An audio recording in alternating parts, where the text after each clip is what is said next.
It's an eye-opening statistic. 1 in 3 Americans have an arrest or conviction record, which can create barriers when it comes to finding employment. In an effort to create a more inclusive economy, the firm is giving people with criminal records a second chance by supporting their re entry into the workforce. To tell us more about this and the impact the firm has made so far, we're joined by Nan Gibson, who's an executive director at JPMorgan Chase Policy Center. Welcome. Thanks for having me, Jackie. So, Nan, can you tell us more about the firm's commitment to second chance hiring? As you mentioned, 1 in 3 Americans has some type of a criminal record.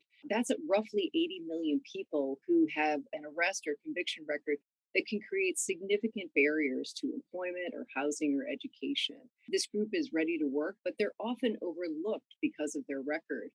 And we recognize that these individuals represent a huge source of talent. So we began to work to break down barriers to opportunity for these individuals.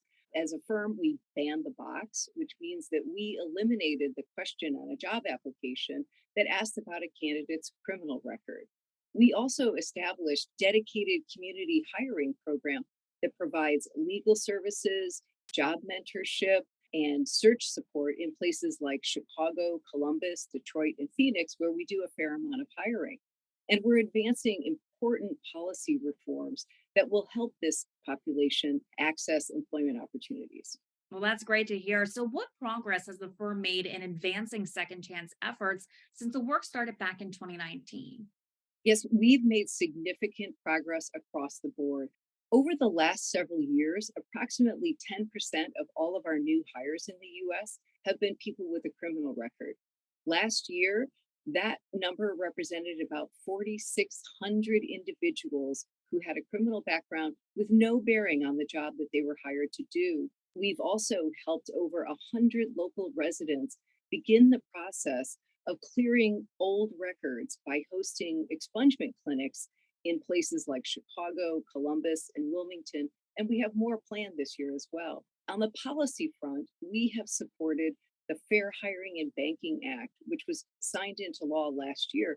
This helps to open doors to careers in finance for an entire population of people who were previously ineligible to work in the financial services industry.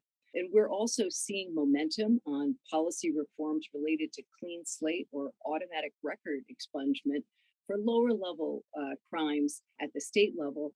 And we continue to work in places like New York, Texas, and Oregon, just to name a few. And lastly, I would say, business has a big role to play. So we've partnered with 45 other large companies to co-found the Second Chance Business Coalition.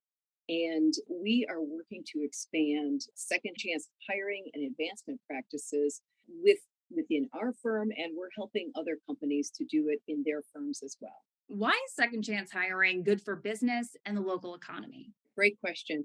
Well, jobs lay a foundation for stability, stronger families and communities, and more opportunity for long term economic growth.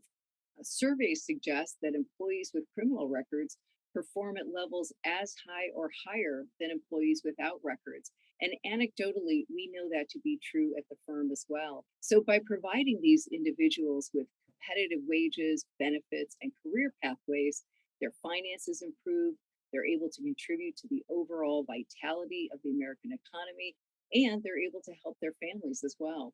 Opening doors to more opportunities creates a stronger, more inclusive economy that benefits everyone. It's the right thing to do, and it's good for families, communities, and business. JP Morgan Chase is proud to be driving these efforts both within our firm and in the communities across the country that we serve. Nan Gibson, Executive Director for JPMorgan Chase Policy Center. Thank you so much for being here today. Thank you, Jackie.